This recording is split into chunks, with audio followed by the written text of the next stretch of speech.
Yeah, Neil, I think it's also better. So, hi. Yee, we're starting. So, hello everybody. Welcome to our Hangout on Air. This is our third Hangout in the Index Hangout series. So the first two were with me and Christian, speaking with you about the index and why it's important and how to basically use and participate in the index. But this time we have a different one because it's our last mile of the marathon, or the last 2 kilometers of the marathon, and we are getting all kinds of submission from all over the world. And we wanted to speak to our community and see what is next with the index, how we're going to use it, and also how we are going to basically localize it or use user stories and other things. So we have not only me and Christian, but also other guests with us. So our first guest is Rufus, who is the man behind the index and the vision. And we also have Oscar from Mexico, who will speak about his experience with the index. And we also have Ulu, who will come back soon from Nigeria, who will speak about his experiences from there. So I won't speak that long, so I'll give now the stage for Rufus to speak about the vision of this beautiful and brilliant project. Thank you, Mor. And it's also a pleasure to be here, and also with people who've been contributing from around the world. This was a really exciting experience of gathering all this information, the sprints. I mean, stepping back, I think this is a really crucial thing that we are doing collaboratively with the open data community around the world. Open data has kind of come a long way, if you like. I think from about 5-6 years ago, where it was barely present formally anywhere around the world, to a point where now, pretty much every OGP action plan, and of which there are now, nearly 60 countries or whatever on OGP, mention it. You've got the G8 Open Data Charter, which makes significant commitments for the G8 or now G7 to open data, etc. So we've seen a real explosion of interest, particularly at the governmental level, in open data and in willingness to share essential information with everybody. And that brings up two things. One is, what actual progress is being made? It's great that there are commitments, but as we've sometimes seen, governments may launch an open data initiative, and do they keep the interest 2 years later? Mostly the answer is definitely yes, but we want to be able to track that. And the other is, with all those commitments, what is actually happening, particularly on essential data sets. I think the other aspect of just what's happening generally, there's a real question about quality and quantity. Are governments opening up data sets which, while useful, are not as important? Maybe the location of park benches, it's still useful to someone, but it's not the same as the national budget. There are different, if you like, levels of importance of different data sets that get opened up. And so I think the Open Data Index has been, when we started it, when we first kind of put forward the idea, which was actually in autumn 2011 in Warsaw at the Open Government Data Camp, and then did a first trial of it in 2012, and then really ran it last year. It's been about giving us a reliable picture of the state of government open data around the world in a way that's quite easy and reliable to assess. We're not asking kind of, do they have an open data policy and is it good, which is quite a subjective question. We're asking, here are these data sets, these essential data sets that we all agree are ones that governments should be making open. Are they being made available in different countries around the world? And open as per the open definition. It doesn't just mean public online, it means openly licensed. It means in machine-readable form, etc. So, and I think it's also an occasion and an opportunity for the community around the world to come together around this, and then to build on the actual results of the index to push their governments to do more. It's clear from the results last year, and we'll see what they will be this year, that while there's been some great progress, there's a huge amount that can still be done.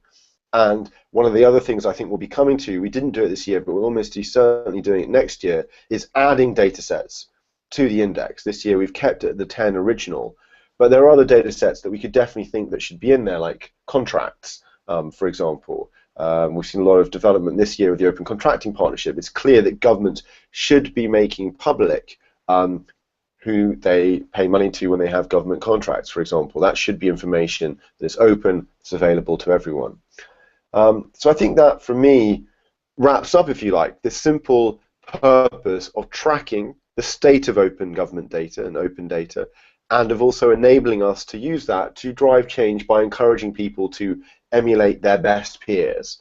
And we are in a long tradition of these things. I think we draw inspiration as well. I should finalize by saying, draw inspiration from many of the other things in this area, from the Open Budget Index, which has been we're doing, IBP have been running for many years, which helps show the state of open budgets around the world, through to the Transparency Index and so on. So I think that we kind of see ourselves as building on those and bringing this to the area of open data, helping us to assess the state and drive change. Great. So thank you, Rufus, for that. And I want to move and ask Oscar about his experience with the index. I'll put my camera back on. This year I decided that I'll bring people who are not coming from a European country, although I love Europe, it's a beautiful continent, but I think it would be nice for us to hear from other stories. So I met Oscar in Condatos in Abu Latam when we went to basically promote the index, and we did some work on the Mexican index, but they're even doing much more work than the global index. So Oscar, I'm bringing it to you now to speak about that. Okay, thanks a lot. So yeah, we've been working on the global index a little bit, and well, I met Mor and we started working on it, and I became very excited about the reach that it could have, because in Mexico we have a lot of cities that are very excited about opening data and about transparency and about creating apps and all this technological stuff. But the thing is, they don't really know how to start, or they don't really know like a lot of small details about how to open data and about formats and about how to present them and how to make them available. So we're working on the city index for Mexico in Codeando Mexico and Social TIC, another organization in Mexico.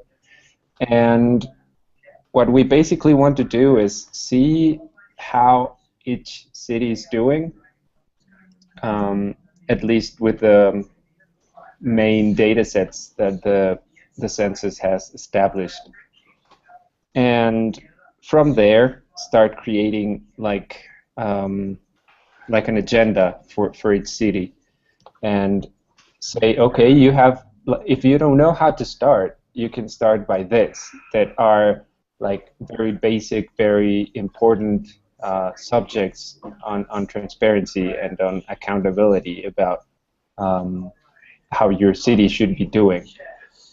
And so we thought the best way to do it would be translating everything. So we've translated into Spanish most of the site and the data sets and the questions and the FAQ. So what we want to do is just to do it in Mexico, because it's such a big country, and from there we can expand to more countries in Latin America, and that way it might be easier to reach more people, and to say, okay, if a country with so many cities can do it, then probably like countries like I don't know, Uruguay, which is quite small, can start doing it too, and you know, like just grow with small cells all around Latin America. So it's been basically that.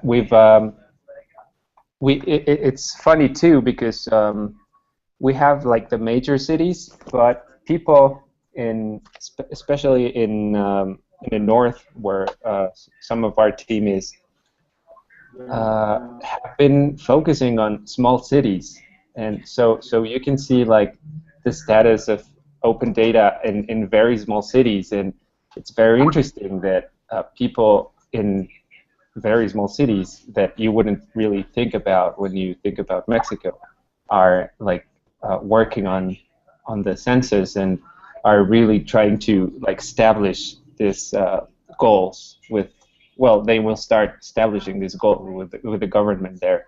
So it's coming along very well. And personally, I think that after being last month in Mexico City and see all the fascinating stuff that happens in Latin America, it's really good to see stuff coming out of Mexico and how it can go to other places. And I'm really happy that we have Chile and Argentina and Guatemala and Peru and Bolivia on the index this year, so we can basically show as well how the continent is doing. And not only show what's happening in Canada and the States, which are really, really good and important countries, don't get me wrong, but I think it's also nice to see what happened in America Latina and how it works there. And I think that with the competitions that are going in Latin America, it will be interesting to see who will come first, if it will be Uruguay or Mexico, and what happens in each of the cities in it. So I'm so ready to see what's going on out of that and how it can promote. Can I just say that I don't know if I can come in. That's just fantastic to hear, Oscar. I mean, and I think the idea of those the local city-based. That's exactly. I mean, just to hear you say it is just wonderful, because I think that's exactly the thing. I think the opportunity, both obviously the global one and the kind of, I would say the positive competition between countries to drive improvement, but to see that also at the local level, I think is really exciting, and there's almost more opportunity there. So I think that's just fantastic to hear that it's being, and and let's get it all translated. I mean, by the way, there's a whole bunch of translation stuff, so let's get that in. Yeah, definitely. Yeah, having said that, the team from Mexico translated, I think, the index in less than 2 hours, the survey now, which is pretty cool. So we really need your help later as well, but it doesn't have to be only Mexico doing Spanish. It could be in French, which we really need, and in German, and in other languages, because localization is the best. And if you really want to do, we need to think about Hebrew and Arabic, because right to left, but this will also be considered. So if you guys want to help in any other language out there, just tell us, because the world is not only English, which is great. So Oscar, any final remarks for this part? No, I just, it's been great. I think there are some things that to improve that we will let you know later about the census, about UX, but it's been fun. It's been great experimenting with it. Yay, I'm happy. We do having a new and improved UX coming up, isn't it, Rufus? So yes, yeah, absolutely. Well, and as I said, just to be clear to everyone, there's already the infrastructure that has been for the last 9 months to do full internationalization of the census sites. It's just a question at the moment of getting those complete, getting it in. So we should really follow up even more to get the Spanish one in. But anyway, for this moment, I should yield the floor. I'm very excited to hear, after such a great update. I'd love to hear more now. I'm looking more to the next person. Yay! So happy. So we're moving from we're having a new and improved UX coming up, isn't it, Rufus? So yes, absolutely. Well, on Google Hangout. This is interesting. Christian? Last 9 months to do. Wow, I don't know. I'm hearing all kinds of voices at the same time. All kinds of voices coming up on the recording. This is brilliant. Basically, what I wanted to say was if I can more to get the Spanish one in. But anyway, for this moment, I should shout louder than Rufus here. You're getting lag, guys, of some kind. Great update. I'd love to hear more now. I'm looking more to the next person. I think Google is playing tricks on us. Okay, I think we're past that. So we're moving from we're having a new and improved UX coming up, isn't it? Could someone mute? If we mute.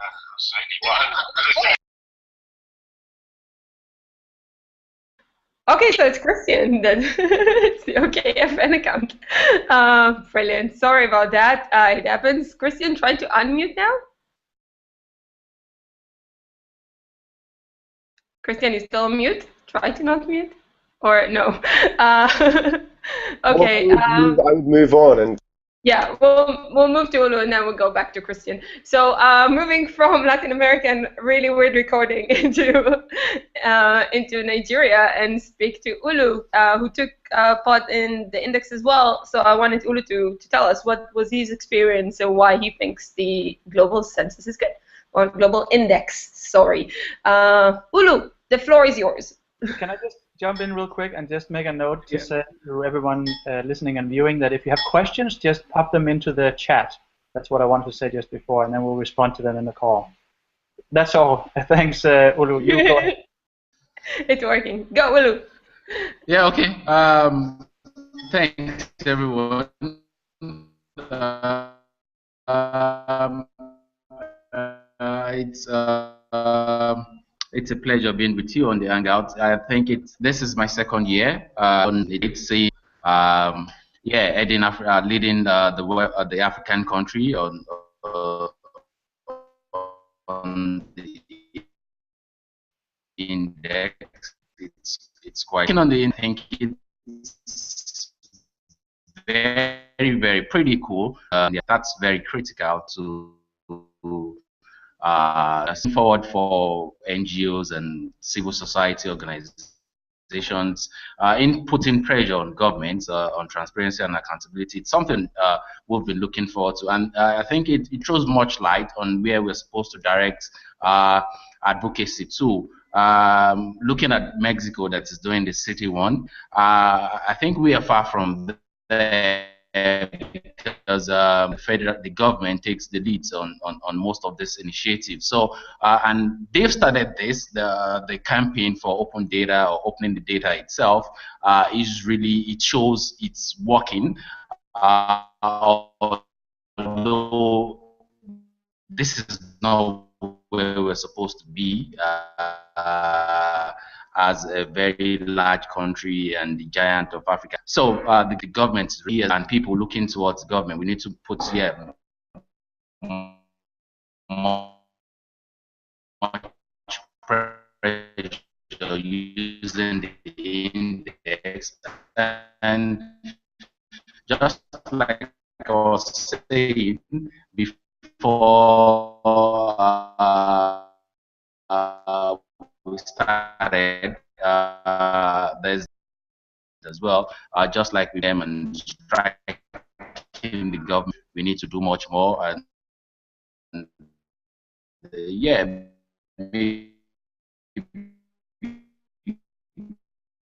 get ahead of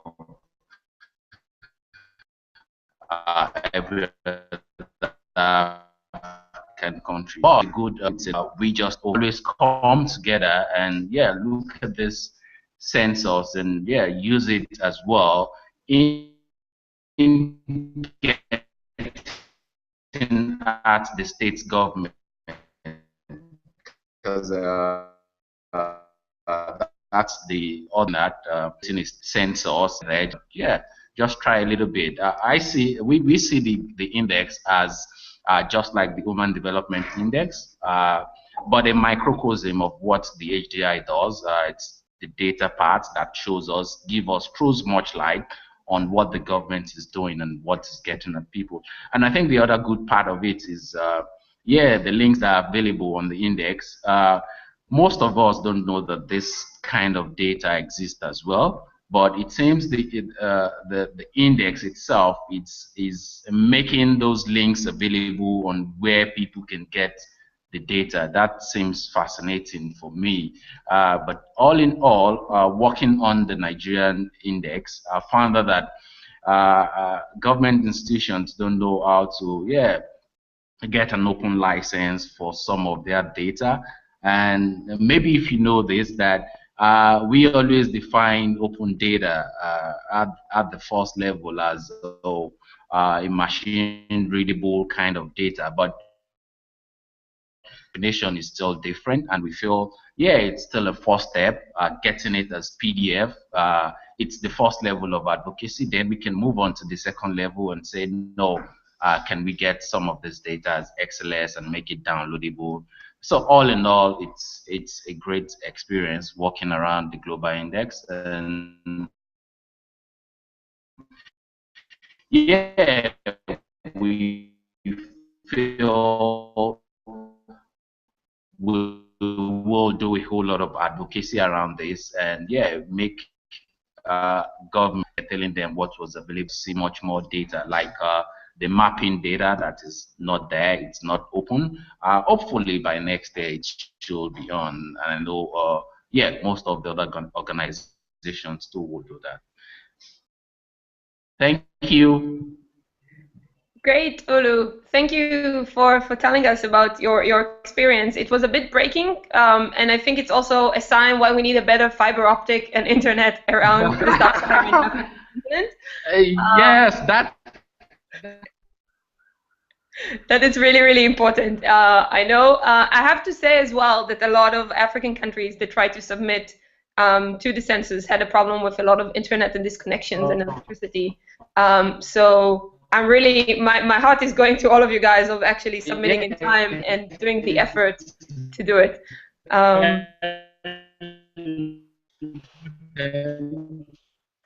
Are you breaking? Also, remember, people can always email us information. I should emphasize as well. Just to say, if that is, I didn't know that was an issue, but if there's any problem, people should always feel free to submit a submission via email, and we'll make sure it will go in. That's not impossible to do at all. But anyway, even though you broke up a bit, I got a lot of that, and I thought that was fantastic, just for my part. Thank you so much for sharing. Yes, Olu, it was really, really great. And the community effort around Africa was amazing. Every country that we spoke to was very, very keen to help, and it was really, really nice to see also other members of the community who work around the continent, how they help. For example, Pierre, here's a shout out for you for helping with Mali and with Sierra Leone. So we have a lot of other people also want to help and to see how we can promote open data in Africa. So Olu, thank you for sharing your experience, and we hope we can help even more. And if you have more ideas for us, just tell us and we can try to incorporate it into the census as well and the index for next year's. And I hope that we can get something out of it as well. So we got a question, Christian, right, from Iqbal, for example, which I think can be connected to this, which is, what do you think, guys, that research that can be done around the index, because the index has a lot of information, not only about places, but also about different types of data sets. And I think that it's a great data set to use, specifically because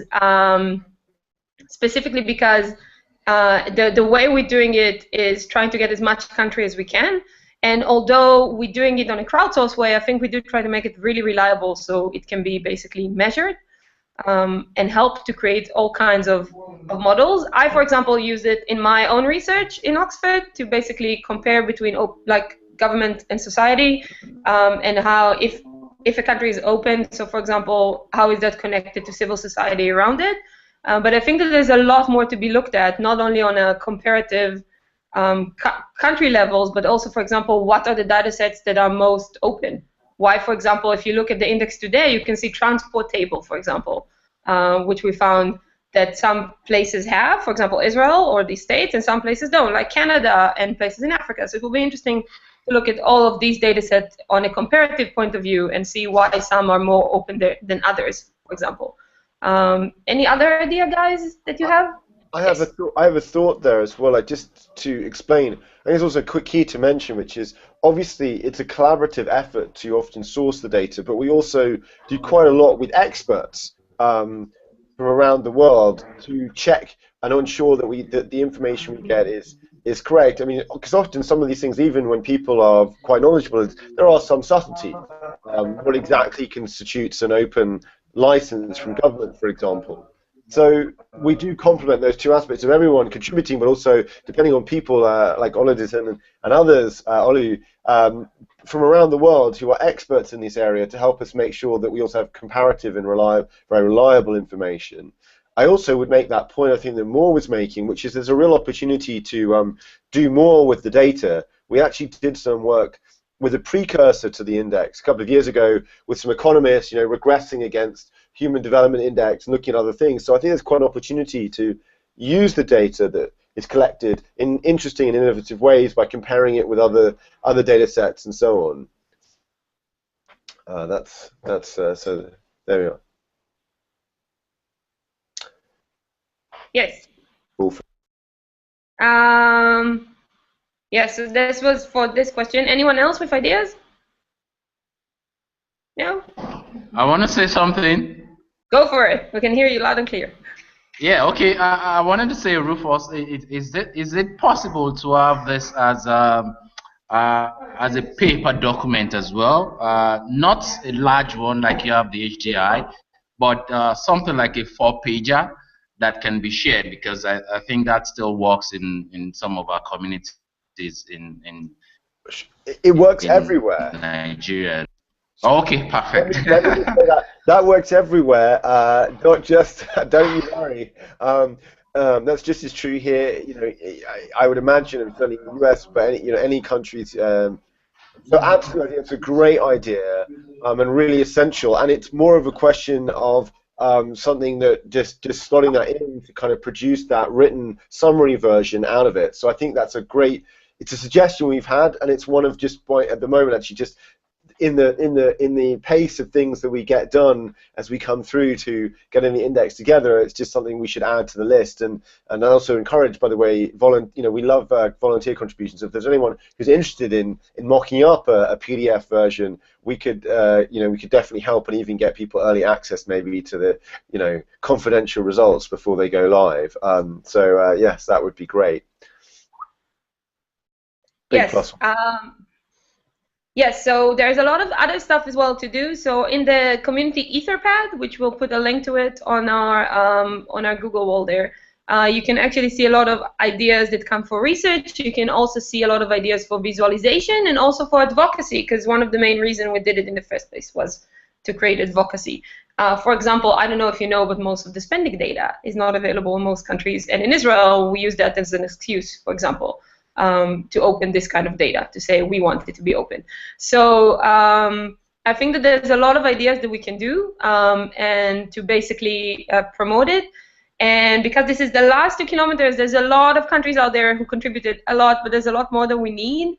For example, shout out to the US that you have all the data and you just open a new data.gov, but please come and just see that everything that is there is still correct and working. Also, some of you guys basically contribute a lot of contributions into the data sets, but then if you contribute already in 2013 and there was no change for 2014, you didn't put anything in. But we do want to basically make a record that there was not any change. So if you can just complete these data sets, it's take you a minute just to write there was no change. That will be really good, and then you're done for this year, and everything is like good, then we can measure and do stuff. And I do want to say that as the first year of doing it as a community effort, I was very amazed to see how many people wants to help and how many people are really taking it seriously and putting effort. So thank you everyone to make it this index such a great experience for me and for Christian and for the rest of the team here to see how the community is coming together when it's come to these kinds of projects. Guys, anyone wants to make something before we wrap up here? Well, yeah, I guess one thing to mention is that we would love for people to engage, even if they're in a country where the index is actually completed. Obviously, we would love, as Mor mentioned early on, to have these different materials translated. We would love for people to help us reach out and connect to folks in more countries and so on. Maybe we should even share, we have a community pad which lists a lot of actions that people can engage in if they want. We'll just put that out on the page in the comments. And yeah, basically, if you want to stay more in tune with everything that's happening around the index, then there's also a discussion list. We'll post that one on the Hangout wall as well. So thanks everyone for tuning in and connecting, and stay tuned really, because this is not the end of the index. It's pretty much only the beginning. Yes, it is only the beginning. And also, if you have stories to share with us to the blog, like Ulu just wrote to us this week, which was amazing, and we heard from Paraguay and about the way that they teach through the index open data. And if you have all kinds of these examples, share them with us, because we're not only crowdsourcing data, but we're also crowdsourcing new ideas to use the index. And I see that Rufus want to say something, so we'll let him. No, Rufus is good. But yeah, we're outsourcing not only the data, but also the way to work with the data. And I think it's a really good community effort to see how other places in the world can use it for their benefits and learn from it. Yeah, that's it. So it's almost 2:30, and unless we have another question from the crowd, I think this will be a nice end of our party. We're still getting submissions until the end of the day, so speak to us. We're always available online today, and please, let's make it like the last touch. We're almost touching 80 countries, so like even I think we can get to 100 if we'll do it really good today even. So let's push it hard and get there. Well done all. Yeah. And thank you for all of our guests. Thank you, Rufus. Thank you, Oscar. Thank you, Ulu. And thank you, Christian, for supporting me this whole time. And to Heather and to Emma and to all of the rest of the team in OKF. That's wrap. Thank you. Thank you. Bye-bye, guys. See you in the next. All right, bye. Bye. Bye-bye. Bye. Bye-bye, Oscar.